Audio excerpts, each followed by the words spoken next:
आधी घड़ी तब के वर्ष हजार, तो भी बराबर है नहीं कहें कबीर विचार। देखिए सभी पवित्र धर्मों के पवित्र शास्त्रों व ग्रंथों के आधार पर आपकी पुस्तक अरदास पढ़ा रहा है। अगर वो अच्छा ज्ञान है तो ग्रहण कर लेंगे सारी जनता, और गलत है तो उसको त्याग देंगे। पढ़ाने का यही उद्देश्य है दास।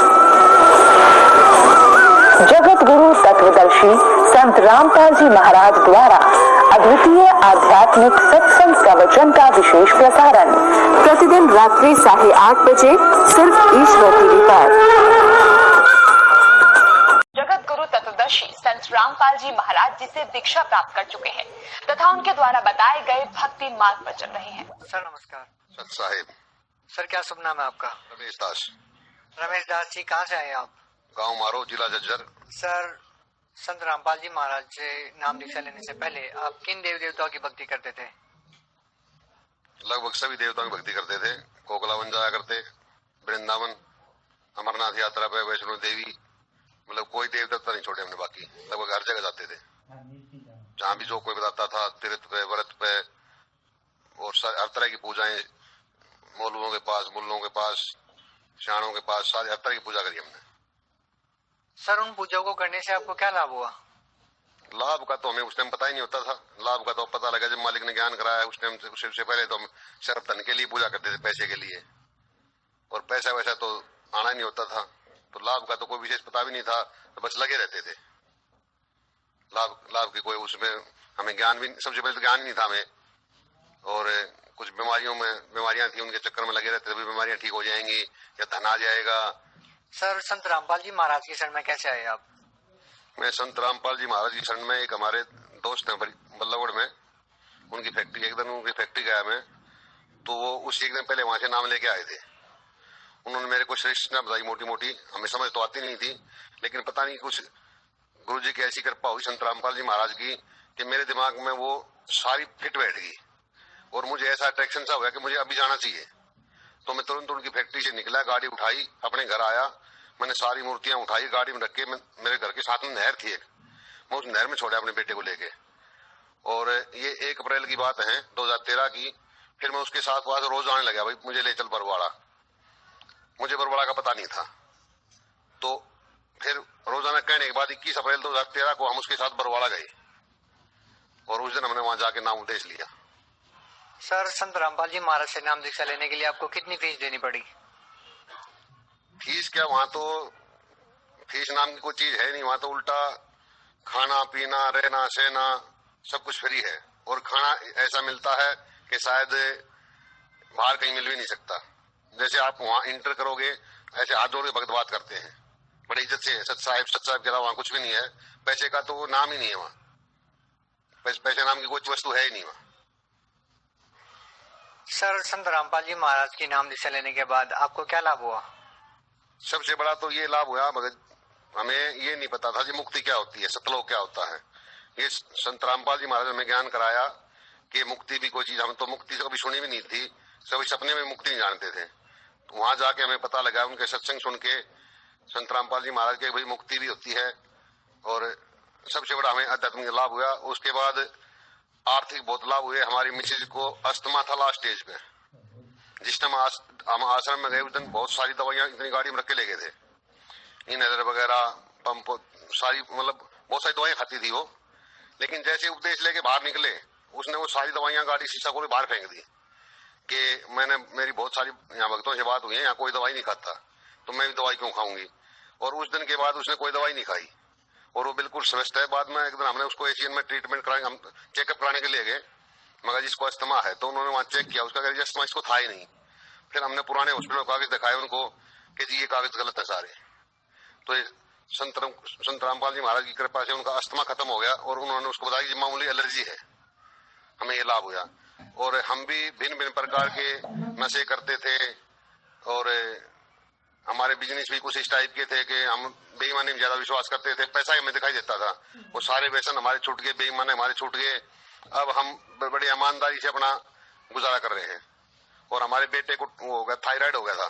मेरा बेटा है कोई 12 साल का, उसको डॉक्टर ने थायराइड बता दिया। तो मैं बोला बेटा चल डॉक्टर चल, पास चलते हैं हॉस्पिटल में। वो बोले पापा मैं दवाई नहीं लूंगा। मैं बोला बेटा क्यों? कि नहीं, वहाँ आश्रम में बड़े बड़े लोग ठीक हो जाते हैं बड़ी बड़ी बीमारियां, तो मैं क्यों ठीक नहीं होऊंगा? मैं तो गुरु जी प्रार्थना करूंगा। तो उसने वहां जाके गुरु जी से प्रार्थना करी कि गुरु जी मुझे थायराइड बताया डॉक्टरों ने और मैं दवाई नहीं खाना चाहता। तो परमात्मा स्वरूप संत रामपाल जी महाराज ने बोला कि कोई बात नहीं बेटा, ठीक हो जाओगे। तो दोबारा हमने उसका चेकअप कराया सरकारी हॉस्पिटल में। उसको थायराइड नहीं था, थायराइड उसका खत्म हो गया। और हमारी बेटी को भी बड़ी कमजोर थी, पढ़ाई में बड़ी कमजोर थी। आज वो मतलब हम 4 प्राणी घर में, चारों बड़े मतलब बड़े आनंद से भक्ति कर रहे हैं। हमें कोई किसी प्रकार की कोई तकलीफ नहीं है। सर, हिंदुस्तान में हजारों धर्मगुरु हैं, सभी भिन्न भिन्न प्रकार की साधनाएं देते हैं। आप संत रामपाल जी महाराज की शरण में क्यों गए? ये तो कोई भी पढ़ा लिखा समाज है, कोई भी पढ़ के देख सकता है। सत भक्ति और कहीं भगत जी है ही नहीं। सत भक्ति वही है। आप वेद शास्त्र इस पढ़ाई का सिर्फ यही फायदा है। पहले तो हमें भी नहीं पता था।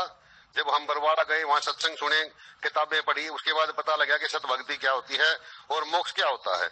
उससे पहले हम भी सिर्फ पैसे की पूजा करते थे, सिर्फ ध्यान पैसे में होता था। मंदिर में जाते थे, पैसा चाहिए, वहां जाते पैसा चाहिए। लेकिन वहां जाने के बाद पता लगा भाई मोक्ष है। और मोक्ष कैसे मिलता है वो संत रामपाल जी महाराज ने हमें बताया सत्संगों में और किताबों के माध्यम से।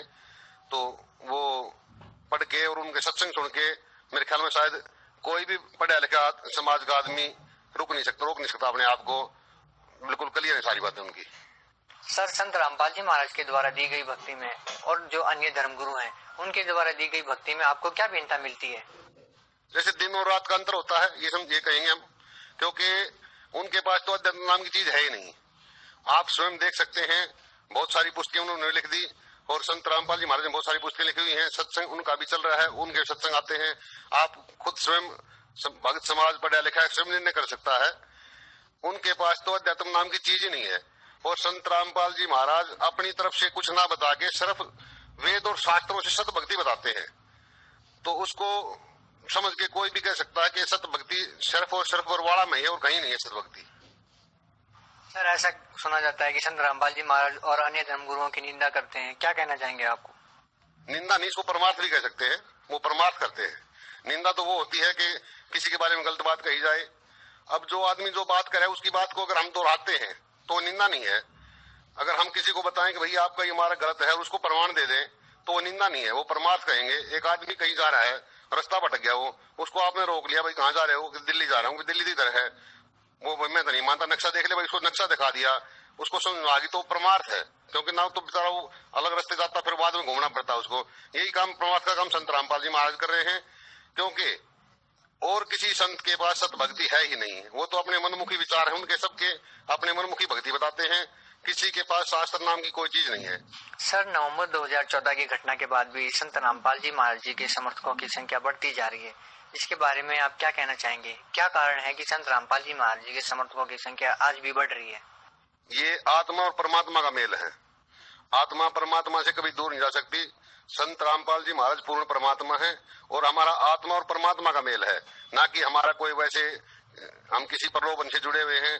संत रामपाल जी महाराज ने हमें ज्ञान करा दिया कि तुम्हारी इस ऐसे मुक्ति होगी, उस मुक्ति मार्ग पे चल रहे हैं हम। तो आत्मा उस परमात्मा को से दूर नहीं जा सकती, इसलिए उनकी संख्या रोजाना बढ़ती जा रही है क्योंकि उनके पास सत भक्ति है। सर, आपका विश्वास आज भी संत रामपाल जी महाराज में वैसा ही है जैसे बरवाला की घटना से पहले था? उससे कहीं ज्यादा, क्योंकि सब कुछ होने के बाद भी मीडिया ने जो दिखाया, बाकी जो लोगों ने देखा, उसके बाद भी आज हमारी संख्या बढ़ती जा रही है। इसका यही कारण है कि वहाँ सत भक्ति है और संत रामपाल जी महाराज सत भक्ति देते हैं। ये आप खुद सोच सकते हैं कि इतनी बड़ी घटना होने के बाद भी आज हमारी संख्या बढ़ती जा रही है। सर, संत रामपाल जी महाराज आपको किस प्रकार की भक्ति प्रदान करते हैं? वो किस प्रकार की शिक्षाएं आपको दे रहे हैं? हमारे वहाँ नाम उपदेश लेने से पहले कुछ नियम बताए जाते हैं सतगुरु की तरफ से।